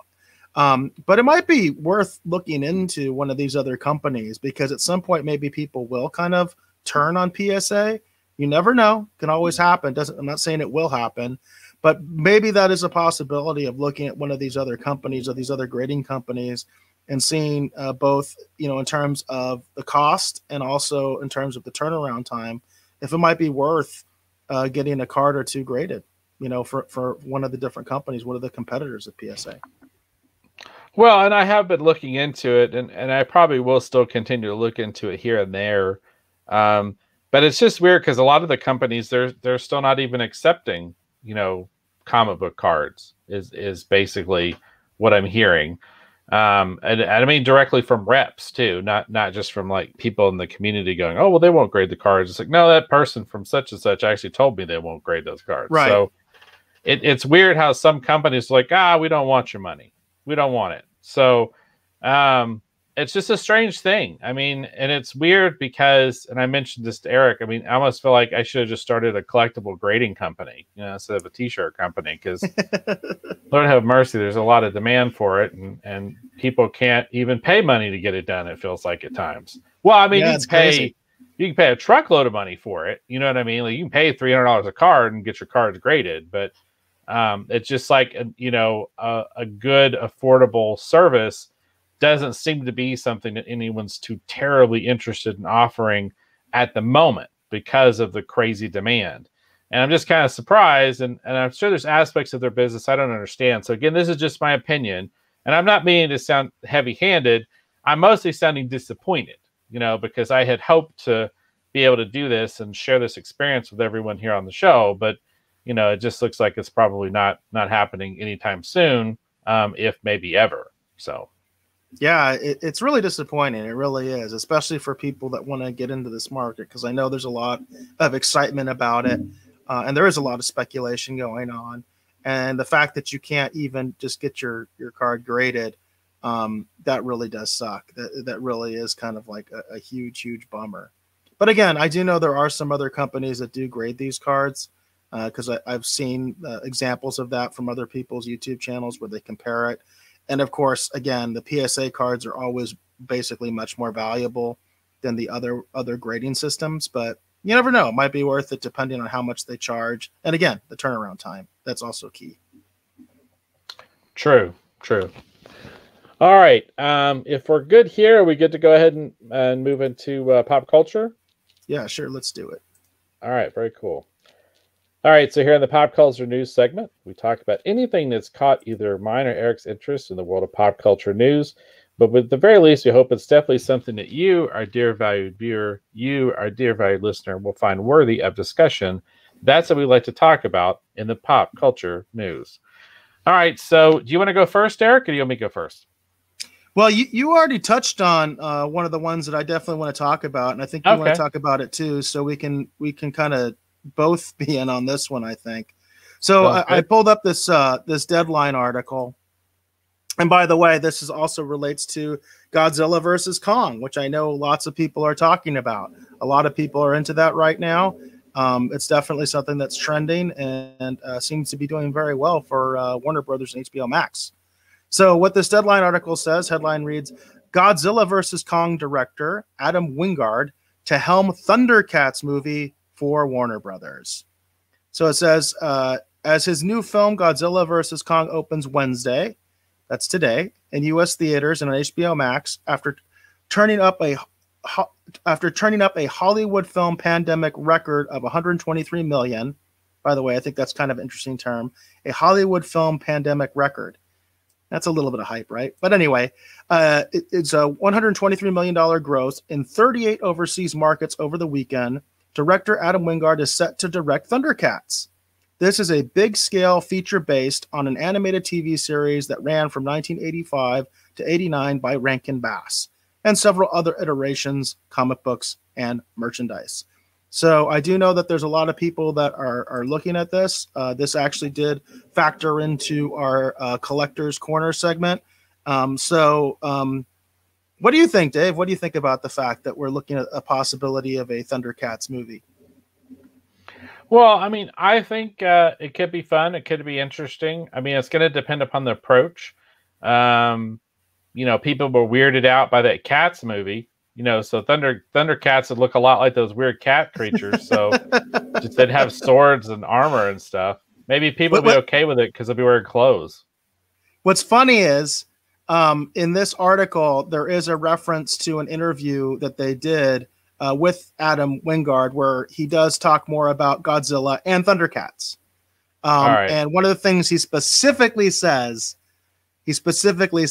no, I don't want it to look like cats. He says that's completely something I want to avoid. What he's talking about is it's supposed to be, I guess, like hyper realistic CGI. So I guess the best analogy would be the Lion King movie, the quote unquote live action Lion King, which I always think like, come on, Favreau, come on, you're better than that. That was not live action. Okay, you didn't use any actual lions in that film, That's just really photorealistic CGI. It's photorealistic cartoon, So it seems like that's going to be his approach. He's going to basically look at a very realistic looking type of CGI. I was even thinking maybe he's going to try to go sort of like maybe the Avatar route where they're doing a lot of that a lot of that. Geez, I forgot the term. Basically, you have an actor, and they're all got the sensors on and stuff like that, and they are performing. What's that? Motion capture. Motion capture. There you go. Yeah. So they're motion captured. So I'm kind of thinking maybe they might go that route, or maybe it will just be a really good-looking cartoon. Really realistic-looking cartoon. Well, that is definitely an approach that could be taken, and I think that there's definitely room for that. I talked last episode about that amazing sequence that came from one of the Batman Arkham games where they were promoting it, and it was Batman versus Deathstroke, and it was just an amazing sequence. And then you look at some of the trailer promotional footage they released to promote the Suicide Squad versus the Justice League game, as part of that big DC fandom event several months ago. So definitely it could be interesting. I think that's definitely a great approach to take, because you can definitely kind of avoid some of the weird uncanny valley stuff when it comes to humans, and maybe just create something that's really interesting. That's kind of cool too, because that makes me wonder if even though they're talking about this in this manner, I wonder if they're eyeing this as something for HBO Max. You know what I mean? Specifically, kind of like with what they did with the Snyder Cut. Well, it's kind of interesting because this article does mention this is actually the first director's deal that has been announced ever since Warner Brothers said that they were releasing their films simultaneously on HBO Max and in the theaters. So the article does mention that, but it does sound like this is meant to be a theatrical release as opposed to a Warner Brothers exclusive. Huh. Okay. Well, we'll see. I like the approach. I think the idea of doing an animated film is a great way to go. These characters obviously lend themselves to that approach, and I think it could look really amazing. You can make sure Panthro looks right. You can make sure that, Slithe looks right. You make sure Mum-Ra looks right. You know what I mean? It's like you could really do something really kind of cool and then bring obviously added realism to it. You know what I mean? But at the same point, lean into the design work of the characters, and make them truly, identifiable and compelling and interesting just to look at. So it sounds like a good idea to me. I'm down. Yeah, we'll just have to see. I mean, obviously, a lot of this is going to just come down to how well it looks. I think that's going to be a big factor in whether people embrace it or not. I don't think necessarily if you did like an actual live action version of the Thundercats, it would have to be anything like Cats. I do have to mention that because for the most part, the Thundercats themselves basically look like human beings with just some kind of weird accents and weird colors and things like that. Maybe some weird hair here and there. Although you mentioned a character like Slithe, he would be very difficult to create, actual real live action. But a lot of the other characters really, in my mind, wouldn't be. I actually remember an old fan film that did a live action version of Thundercats, and I thought they actually did a really good job and showed that you definitely could do it, especially with like a real Hollywood budget. But again, that's not going to be the approach here. Apparently, they are looking more at that photorealistic CGI. Well, interesting. All right. Are we okay for me to talk about one of my stories? Sure. All right. Very cool. Let me share my screen here real quick. All right. So this is coming from Gizmodo. This is actually from several days ago. This is really interesting. This was by Germain Lessier. Apologies if I'm saying that incorrectly. And again, this is from the 25th. But this is interesting. And I'd seen this kind of making the rounds, but this is The Last Starfighter's potential sequel now has a sizzle reel for Hollywood's consideration. So basically, this is a promotional piece that someone put together to kind of show the potential for a Last Starfighter sequel, which I thought sounded kind of interesting. Let's see. We'll get in here. It says, fans of The Last Starfighter have long dreamed what a sequel to that movie would be. Today, they find out. Gary Whitta, writer of the Book of Eli and Rogue One, has been working with The Last Starfighter writer Jonathan Betuel, apologies if I'm saying that incorrectly, on bringing the 1984 classic back to life for years now. Today, he hopped on his Twitch stream to say the film is closer than ever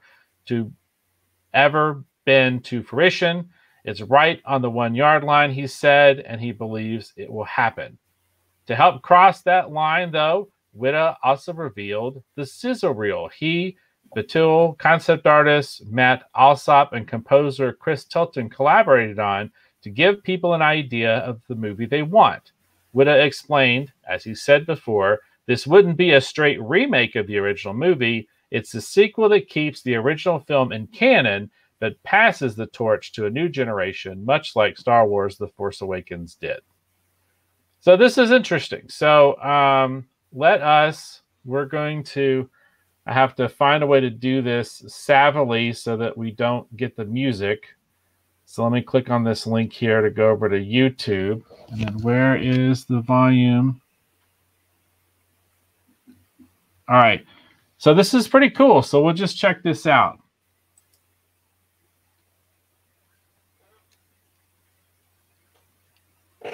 So yeah, so this is again a sizzle reel for a potential Last Starfighter sequel movie. Obviously called The Last Starfighters. Now I have watched this before. This is mostly just kind of concept art kind of stuff, but I thought it was pretty interesting. Now I haven't seen this at all, so this is the first time for me.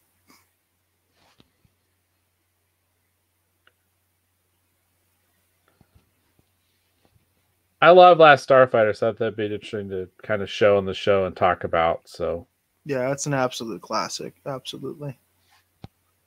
This is kind of cool. It's got the feel of the trailer park, you know? Yeah, definitely has that feel of the original. It's like one of the assassin-looking characters.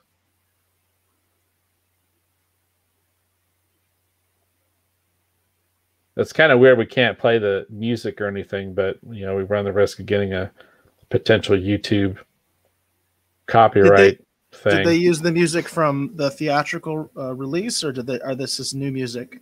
It's new music, but it evokes the original. Gotcha. But it is new music, so.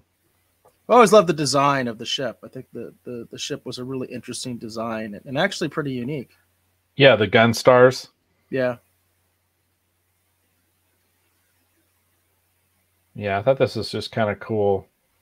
Again, I don't know how close to fruition, you know, this film actually getting made is. I know that they're putting this out there in the hopes that people will share it and talk it up and hopefully help create more interest. I feel like there's probably enough interest in Last Starfighter that it could potentially click with people. But yeah, I thought this is kind of fun to kind of show here on the show and talk about. So it's interesting. It's also interesting that they pluralized it. So obviously, I guess the idea is to have more of like an ensemble cast instead of just like a primary character. Right. Right. Which I don't know if I agree with that concept 100%, but again, it's all I guess in how you execute it. Right. That's kind of neat. So the idea of having some like water scenes or a base that's like in the water, that's kind of interesting. Yeah.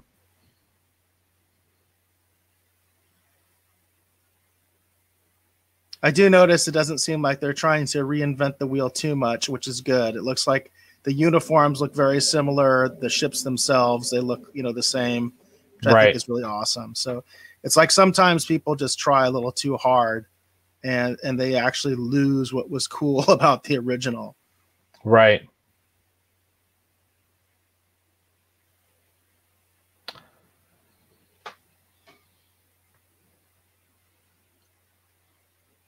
Obviously very high concept, you know, what they're trying to pitch. It's just kind of, I don't know, one of the things with this kind of stuff, though, is I always wonder, it's like, well, what's the actual story going to be? But they can't get too far into it.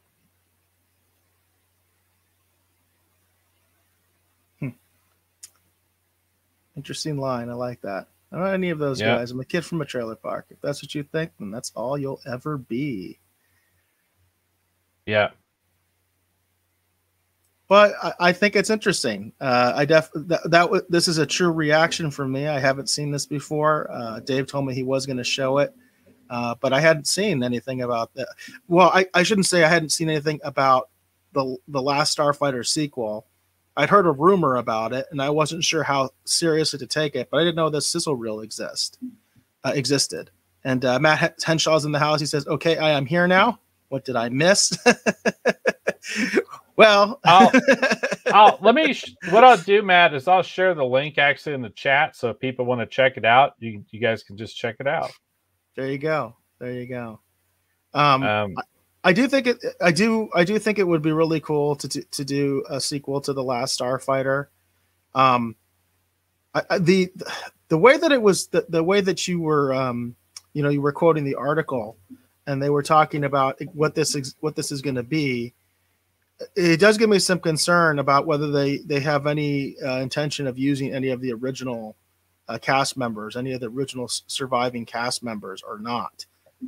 If they don't, I would really kind of not like that. I'm always kind of old school about that. That I like to see the original actors come back, and of course, it doesn't always work. It's funny they mentioned The Force Awakens, because I was like, wow. In a lot of ways, I wish they didn't bring back the old actors in that one, because I didn't like the film. But I do think it's good. I do think it's very respectful when they actually bring back the original actors from something like this, and actually acknowledge them and actually advance them. That would be kind of cool, where they actually advance. Like, we're now, for instance, if the original character was now like the trainer, he's the master, so to speak. It has to kind of get these raw recruits, going. That would be kind of neat, kind of obvious, but also kind of neat, I think. So I just kind of hope that they do have some place for them. I honestly do think that's what they intend to do, because I've heard a lot of talk about this sequel, to Last Starfighter. So I do think there is definitely. I mean, I haven't talked obviously the guy directly, you know what I mean, but based off a lot of what I've read and a lot of what I've heard about what they've discussed, I do think that they intend to bring back, who of the original cast members that are still around who might be interested, in being involved. When you think about it, there's not that many people, I think, left to even bring back, to be honest. I think a lot of because a lot of the main characters you think of are like, Centauri, right? You think of Greg, and I think the actor who played Greg has passed. I mean, I could be wrong. Because he was the old man who was running OCP and RoboCop. That was actually Greg. That's the same actor. But I think that he has actually probably passed, and the guy who played Centauri, I think he might have passed as well. I mean, I could be wrong. It's very possible, because they were older even then. Yeah. So I think the main people we're looking at would be Alex Rogan, right? Like, he would be your main. I think I got that name right. I think he would be one of your main. Your main characters you'd be looking at. So yeah, he was the main character, right? So yeah, Lance, that's the name of the actor. I'm kind of looking on IMDb as you're talking. So right. Well, the character, not the actor.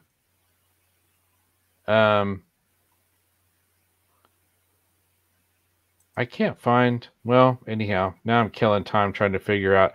Anyhow, I think, like, for example, I think the actor who played Greg, I think he might have passed, and again, I think the actor who played Centauri might have already passed. So I don't think we have that many people to bring back. I mean, like I said, I think you're mostly looking at bringing the actor back who played Alex. Maybe the actor who played the love interest, whose name I can't remember off the top of my head. Maggie. There you go.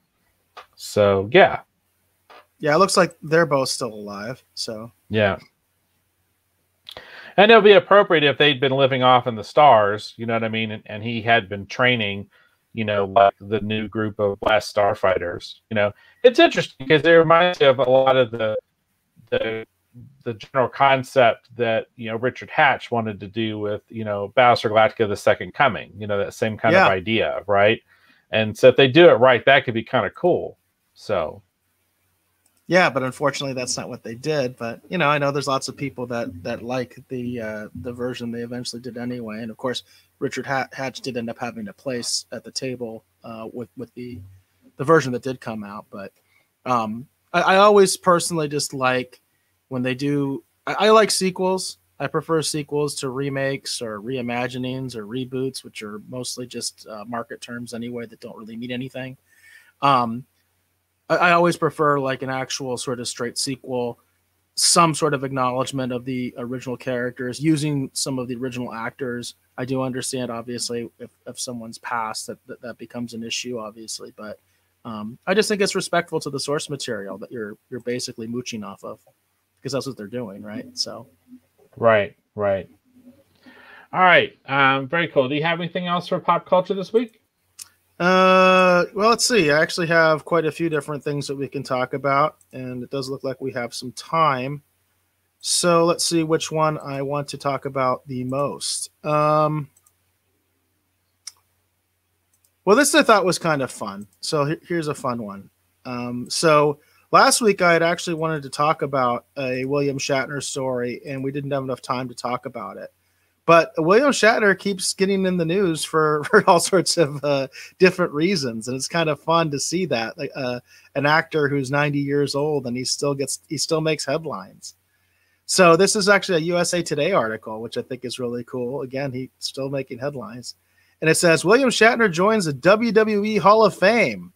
Quote: "I should have gone into wrestling as Captain Kirk." So it says World Wrestling Entertainment (WWE) has a new Hall of Famer, William Shatner, who took part in WWE events when he was patrolling the universe as Captain James T. Kirk of Star Trek. It says Shatner will be inducted into the celebrity wing in an April 6th WWE Hall of Fame ceremony that will stream on Peacock. It will be held remotely due to COVID-19. And also, I guess they're combining the classes of 2020 and 2021 due to the pandemic. They didn't do a class of 2020. And Shatner is technically part of that 2020 group. But it's funny for me because I'm a huge William Shatner fan. And, you know, I even had the opportunity at Star Trek Vegas. My friend got a photo op with him.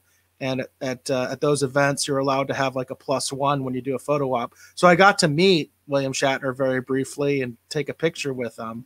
But I didn't even realize he did WWE stuff. Did you know that? I mean, did you even know, Dave, that he was involved with the World Wrestling, Federation, World Wrestling Entertainment? I mean, I'm not surprised because they would bring in all kinds of movie tie-in stuff to promote wrestling stuff. I mean, the biggest one I think of is when RoboCop supposedly showed up to help out during a big wrestling match when they were promoting RoboCop 2. So, oh wow, I didn't even know that. Yeah, I didn't know that. Yeah, that was weird because RoboCop supposedly showed up to try and help decide the match. It was really strange because the whole time I'm watching this, going, "There's no way in hell they could do that," you know. But you know, it's interesting because that's kind of like a staple in my mind anyway of kind of wrestling and wrestling entertainment is you know, tying in those different celebrities and bringing kind of all these different kind of things together, almost like a melting pot of, you know, pop cultureness. You know what I mean? So to me, I'm not too terribly surprised. I don't remember seeing the William Shatner stuff specifically.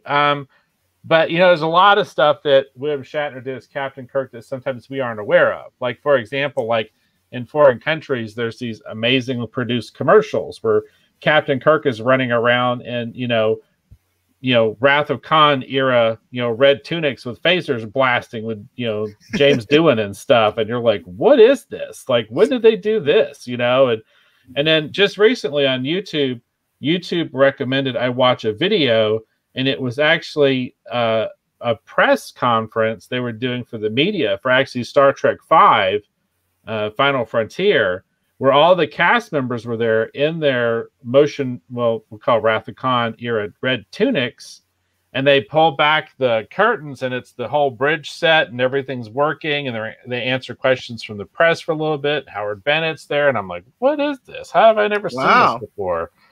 And it also recommended another clip of Shatner, and he's sitting on an outcropping in view of El Capitan, talking about, the reason they had that segment in Star Trek V and where the inspiration came from. And I was just like going, how have I never seen any of this stuff before? So if you go on YouTube, there's all kinds of interesting stuff that William Shatner did that they were probably not aware of. So one of my favorites, speaking of ads, is he did one for, I can't remember which of the JJ Trek movies they made a game for. I believe it was the second film they made a video game for. I don't think it was the first one, and I'm pretty sure it wasn't the third one because the third one didn't do very well. But they made an adaptation of the theatrical JJ verse Star Trek into a video game, and they didn't use any of the actors from that cast for promoting it. They used William Shatner, and he did a rematch with the Gorn. Have you ever seen that one? Dave, have you ever seen that one? No, I have not seen that one. Sorry, I think you would love it. You've got to check it out. I think if you put in if you put in Star Trek, what was Star Trek, the Star Trek 2 of JJ verse called? Star Trek Into Darkness. Maybe it's if you just put Star Trek Into Darkness video game, or maybe just it might even be Star Trek Beyond video game or something like that, or just Star Trek video game 2009 or something. It'll probably pop up. It's so funny. It's so funny. I don't want to ruin it for you. You got to check it out. But they have an actual rematch with William Shatner and the Gorn. And as Matt Henshaw says, everyone loves the Shat. Of course, everyone loves the Shat, Matt. Absolutely. Although, it's kind of funny. I do see that he gets into trouble sometime on his Twitter and things like that. And of all things, it's because he refuses to be political. He refuses to be political on his Twitter feed, and there are people that actually go after him for that because they want him to comment on their whatever their cause is. And he says, "I won't do that. That's not what I'm about. That's not why I'm here." And I just wanted to touch on the article that I didn't get to talk about because I did think this was really interesting. I wanted to talk about this last week because last week, of course, William Shatner turned 90 years old. And this is an article that from March 22nd. So it is a little bit dated, but I didn't get to talk about it last time. And William Shatner did turn 90, and it said, William Shatner celebrates 90th birthday by creating an AI version of himself for future generations. So he said basically, it says on Monday of that last week, Storyfile, an upcoming interactive storytelling app, announced that the iconic actor, writer, director is joining the company as a brand ambassador. Shatner, who is also marking a big birthday milestone Monday, is the first person to work with Storyfile Life to create an AI-powered interactive conversational video that his family and friends can interact with for years to come, available beginning May of 2021. So it's kind of interesting. So essentially, if you really think about what this is like the first kind of version of what you might call like a holodeck recreation of a historical figure or of a real person. And basically they're incorporating this sort of, artificial intelligence technology to create this interactive William Shatner that will theoretically be around long after he's gone. And I just thought that was so interesting because essentially this is basically like, the first version of like a holodeck character. Obviously you'll probably just interact with them, via a screen or something like that. It won't be a hologram yet, but the idea is basically the same. And I thought that was really interesting that that's something that's actually happening. Huh. That's pretty cool. I did find, if you don't mind if I share my screen, I found that commercial I was talking about. Sure. Yeah, let me get mine off real quick. So I thought this would be interesting. This is if I can find where there it is. And get it to play. So this is it's this strange commercial. But see, there's William Shatner. There's Kirk. That's great. And then check this out. There's James that's funny how he's basically straight up in the next gen engine room too. Did you see that? Yeah. So this was obviously probably filmed after Star Trek 6. Yeah. But it's for some kind of a British, I think, insurance company or something. You know, I feel like I vaguely remember this because I feel like I remember something with because you can see how all the sets are next gen sets. Yeah. So obviously the Star Trek 6 sets had already been taken down by this time. It's kind of I feel like I kind of remember this because I remember that idea of Scotty kind of being basically in the next generation engine room. So I feel like I might have seen this before. It's a weird sort of thing. I thought it'd be just kind of fun to kind of show since we were talking about this kind of idea, you know. So no, that's awesome. No, I love that kind of stuff. But I feel like I might have seen it. I felt like I might have seen it before. Yeah, it's an unusual thing. I can't remember exactly how I stumbled across it. I think someone shared that weird Star Trek KFC commercial. I think that's kind of what started it, and it started me down this rabbit hole of like, well, what else have I not seen? And then eventually it led me, you know, to that. And I was like, well, this is crazy. There's like laser blasts, and you know, there's James Doohan. This is kind of cool. Like, what the hell is this? You know, so. Well, you got to check out that Gorn one, man. You got to. I think you'll love it. I think you'll absolutely. All right, I'll check it out. And Matt Henshaw says of the Shat, he says he is a smart man for not getting political. I agree with you, Matt. But again, there are people that actually go after him for that because no matter what you do in this day and age, you offend somebody. That's just the way it is, right? So.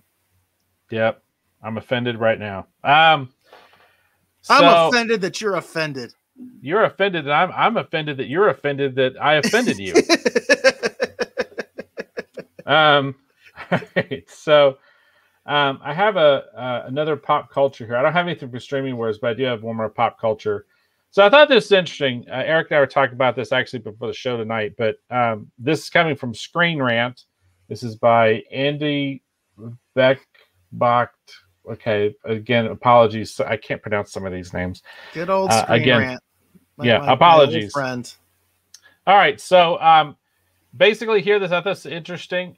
This is from 4 days ago, but I thought it was interesting, and I wanted to talk about it because I feel like this plays into a larger narrative of what's actually happening with the Black Adam movie, because The Rock has been promoting the Black Adam movie. And of course, it was announced Remington Steele is going to be basically, you know, Dr. Fate. And so there's a lot of interesting things happening with the Black Adam movie. And I saw this and I was like, well, this is crazy. It says the CW almost beat Warner Brothers to their next big superhero movie. And it says, while Warner Brothers Pictures is developing an Our Man feature film, let that sink in. The Justice Society of America hero almost had his own series on the CW. And then this is the important part I wanted to bring up for tonight. Warner Brothers is bringing the DC Comics hero Our Man to the big screen, but the CW almost had a series for the Justice Society hero. The DC TV landscape has come a long way since Arrow premiered in 2012 and would mark the beginning of the Arrowverse. The same can be said for the DCEU or DC Films after Man of Steel kicked off Warner Brothers' first shared cinematic universe for their DC properties. While both Warner Brothers divisions have changed their gameplay over the last few years, it's becoming more normal for the studio to use a character in both TV and film at the same time. Warner Brothers is currently in the early stages of developing an Our Man feature film with Gavin James and Neil Widener, again, apologies pronouncing it correctly, Widener, painting the screenplay. It's unknown if Rex Tyler or his son Rick Tyler will be the Our Man that the DC film project focuses on. It's also unclear if this will have any connections to the Justice Society that Black Adam is introducing into the DCEU with Dr. Fate, Hawkman, Cyclone, and Atom Smasher. While Our Man is one of the smaller IPs that Warner Brothers owns in the DC universe, this wouldn't be the first time the Justice Society of America member was being eyed to have his own solo project. So, go back up here to the fun little graphic they've got here, potential Our Man here. So no, I just thought this was interesting. You know, Our Man is kind of a cool character. There's been some interesting things done with him.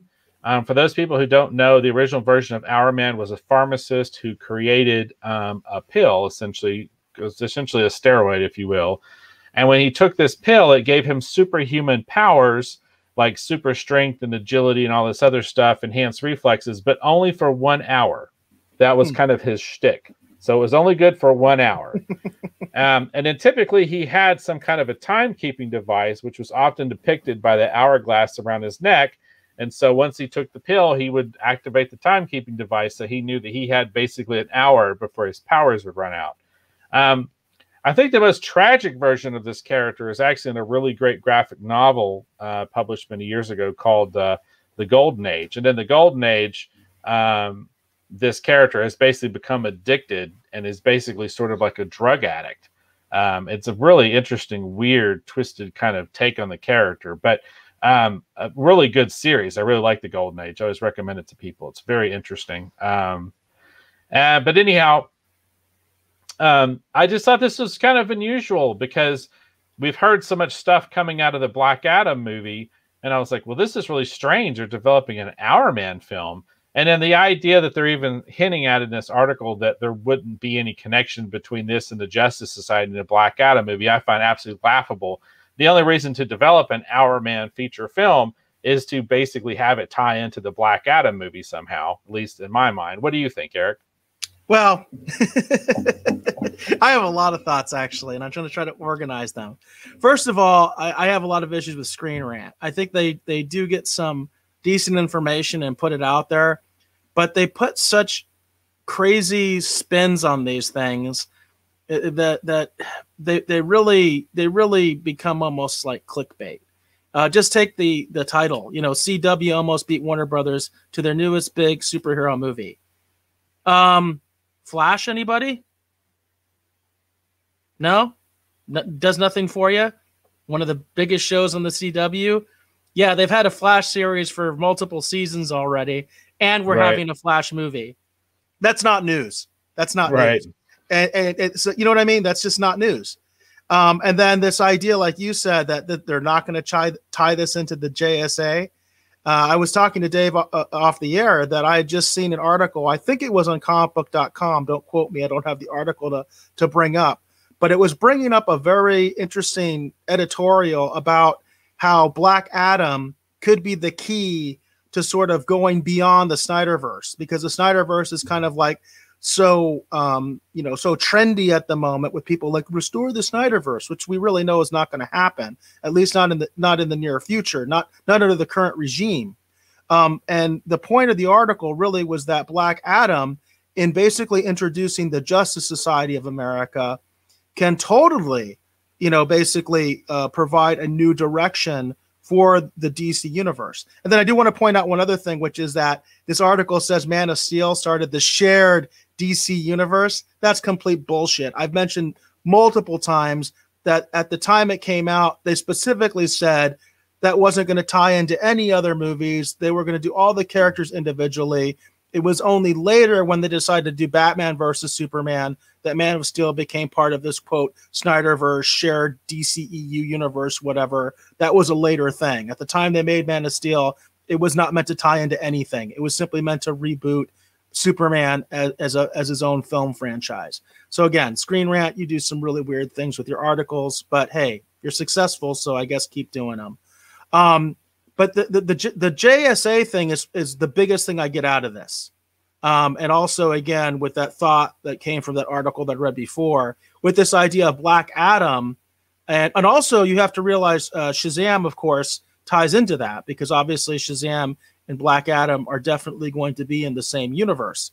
There is a little bit of question about how much Shazam was part of the, quote, DCEU, how much Black Adam will be. But Shazam and Black Adam will definitely be together, because the idea is that by the time we get to like Shazam 3, this is the plan, of course, it's going to be Black Adam versus Shazam, right?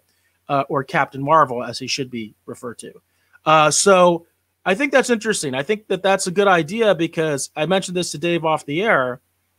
This is the possibility of DC films actually doing it right, actually establishing all of their characters individually first, the same way that the MCU did, and then having a big, JSA moment where they all come together, as opposed to the Snyderverse, which was completely rushed and basically is very controversial. I think a lot of people that are big Snyder Cut fans or Snyder Cut advocates forget that, how divisive and controversial those takes on the characters were. But ultimately, they were so rushed. Nothing was developed, So I think now DC has an opportunity where they could develop all these characters individually. Shazam has had his own movie. Black Adam gets his movie, which maybe a lot of people I'm hearing is going to introduce like Hawkman, that kind of a thing. So then maybe we get Hourman in his own movie, and maybe that can also introduce some other character, like say the classic Sandman or something like that. Could also be tagging along. You could do all sorts of different things, and you kind of introduce these characters in these different movies, and then you have the big event JSA movie. And the funny thing would be is that the JSA ends up becoming the big thing to actually compete with the Avengers when Justice League just didn't do that. That would be really strange if at the end of the day that, because they talk about how everything's everything's cyclical, you know what I mean? Like everything moves in a circle. And it'd be so weird if they actually pull this off, and if the JSA turns out to be the thing, the DC universe, because the JSA beget the JLA, and then the JLA begets the passes the torch back to the JSA. That would be absolutely one of the most insane things I have ever seen. Because in a weird way, it would almost kind of echo what they've done with the Marvel Universe. The Marvel Universe started off, with Iron Man. Iron Man's a great character, but Iron Man is not the household name that Spider-Man is. Iron Man is not I've said it many times. For many people, including myself, Iron Man, before the movie came out, was considered a cheap ripoff of Batman. There's lots of people that felt that way. Yeah. So it would be really interesting if, again,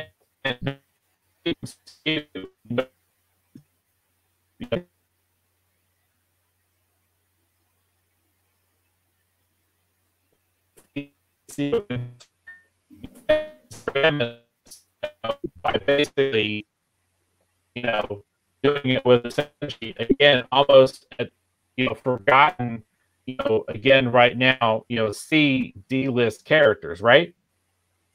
I think we were having some technical issues there, Dave. It sounded like you went really badly digital for a while. Oh, sorry. I didn't realize. We got looks like some stream connectivity issues going on. Yeah. Probably but just think about that. Yeah, I'm still hearing it, and if anybody else, anybody in the Rose Gallery there can tell me if you're hearing it or not, and maybe you're hearing it from me as well. Maybe I'm really badly digital, but if you are hearing some audio problems, please let us know because I'm hearing them pretty bad. All right. Well, let's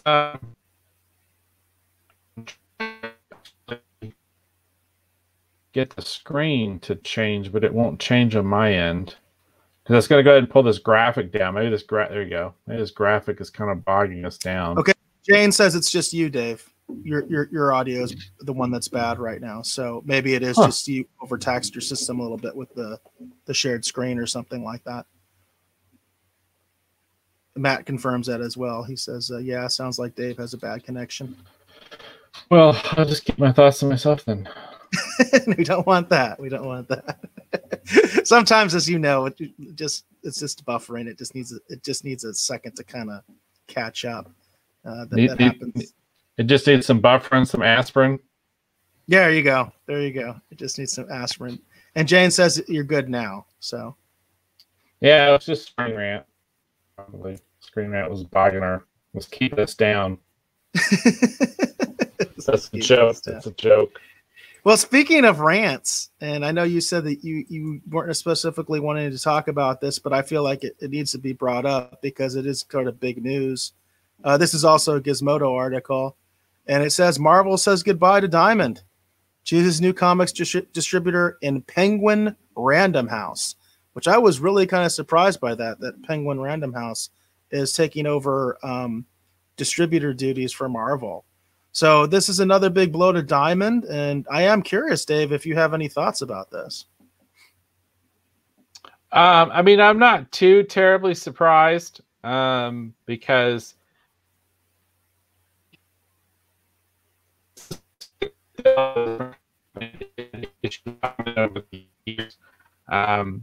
you know, everyone's had their challenges with them. And then, you know, on the flip of that, you know, when Disney bought Marvel, they had so many partnerships with so many different, you know, publishers and different distribution channels and everything. Everyone thought, well, immediately, like, oh, you know what's going to happen. You know, they're going to lose this, and they're going to lose that, and they're going to go with all these, you know, established sort of like Disney partners, right? To get different aspects of the, not only the comics production, but also the comics, you know, distribution done as well. So, you know, it kind of, to me, it just kind of, you know, weirdly kind of makes sense. I don't find it shocking, you know, but I don't find it as a huge shock. Yeah, I hear you on that, and we are still having a little bit of that digital problem, but I think I could actually at least understand what you were saying, Dave. But Matt Henshaw, I think you hit the nail on the head. DC left, you know, it was just a matter of time for Marvel. I think that's kind of my take as well, as after DC kind of established the precedent, Marvel was going to be going. It was just a matter of time.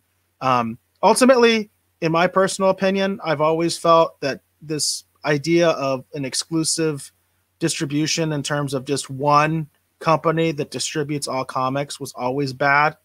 I do remember, and I've talked about this, when I first started going to San Diego Comic-Con. This is when I first even became aware of the distribution process, because I was trying to self-publish my own book. And so I was trying to find out what the guidelines were and all that stuff to submit.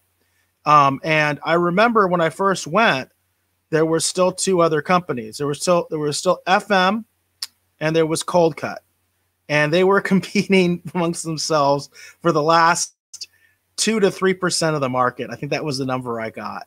It was really sad. And of course, those companies eventually went away. But I actually think I still have like a Cold Cut submission thing somewhere, you know, because I was getting ready to submit to them, and their submission standards were much lower than Diamond. They were much more open to just allowing the market, just allowing the comic book shops to decide what they wanted, as opposed to Diamond, which, you know, it was a big deal just to get into Diamond. So I guess I've never really liked Diamond. I've always felt like they're kind of against the little guy, I guess is what it really comes down to for me. And I've just never liked the idea of one distribution model. I get frustrated with film because film has multiple distribution models, but relatively speaking, they're very few. You know, it's basically just the major studios and then the major streaming services we talk about. And nowadays, pretty much all the major streaming services are owned by the studios or have their own studio, right? So it makes it very limited there. But at least there's multiple venues, whereas with comics, it was one, and I always thought that was kind of bad. So that doesn't necessarily mean I want Diamond to go out of business, and I'm not trying to say that, but I was never very happy with that model of just one company dominating the entire industry. And I feel like that had to be broken if the comic book industry is going to survive.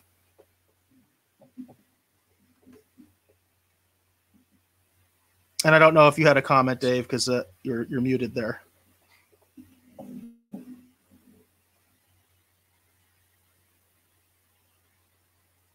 We still having some of those digital issues, Dave. Can you hear me? I can hear you. Can you hear me? Yes, very clear now. Well, I don't want to comment on this too much more just because it seems like we're having connectivity issues. So, but I did think it was interesting. I looked into this because I was curious if the world even owns, Penguin Random House. Because I was wondering, like, does Disney own that? Like, is that part of the, their media empire? But it's actually owned by a company called Bertelsmann, and Bertelsmann.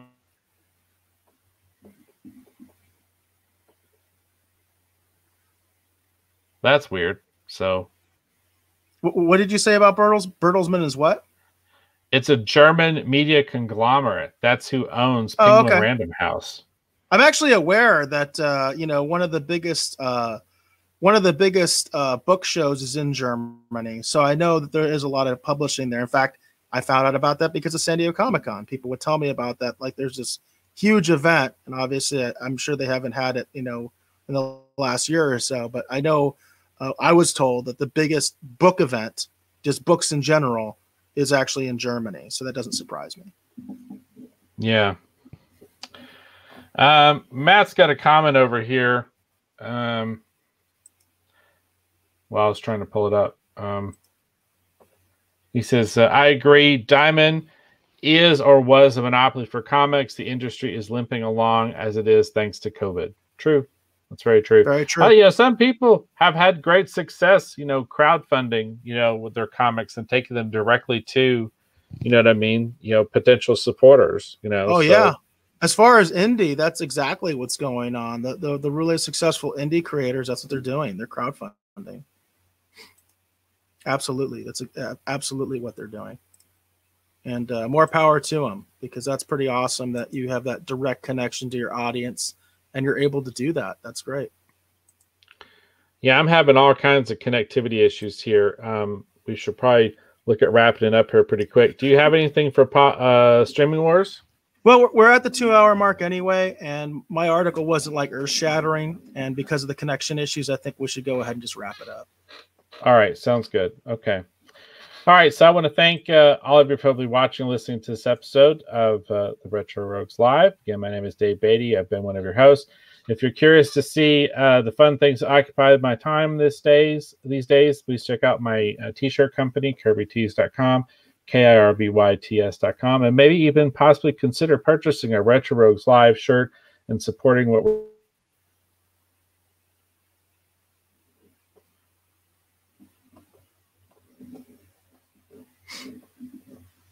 I think Dave is having his digital issue again there, because I'm not hearing him at all. If anybody can let me know if you can at least hear me, because I'm not even hearing Dave at all right now at this point. So I'll just let everybody know that I am most active on Twitter at BassGod14, at BASSGOD14. My DMs are always open. Please, if you have any suggestions, I would really appreciate that, as far as any suggestions for reviews. We are doing Falcon and the Winter Soldier, but I can tell you right now, I am going to discuss with Dave whether we want to skip Falcon and the Winter Soldier next week and maybe do Godzilla, because that seems like that is trending pretty well right now. So if any of you folks have suggestions there, please let me know. BassGod14 is also the official YouTube, and it's also the official Twitch. So if you comment on there, more likely than not, I'll be the one responding to you. And I do appreciate the feedback, Jane and Matt, letting me know that you can hear me loud and clear. So I'm going to go ahead and finish up the show. Fun little comment there from you, Matt. Is Micah watching too much TV, Dave? Because I think Dave can still hear me fine. So I don't know if that could be possibly the issue. And Jane also says another great show. We appreciate that, Jane, and we appreciate you being here, as we always do. And with that, we'll leave you, Jane, with the last word.